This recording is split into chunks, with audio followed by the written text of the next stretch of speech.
రోజా పూలై పూయాలి, పులకించి కొమ్మల్లో ఆ కోయిల పాటలు పాడాలి.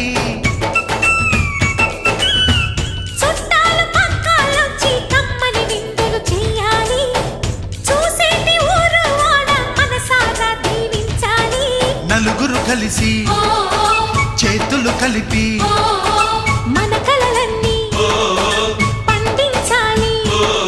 ఒక చోట పుట్టని కోడళ్ళు అయ్యారు అమ్మకే కూతుళ్ళు. త్వరలోని ముద్దుగా పుడతారు ఈ తాత పోలికల మనవళ్ళు. ఈ సంతోషాలు సరదాలే మా పండుగలు.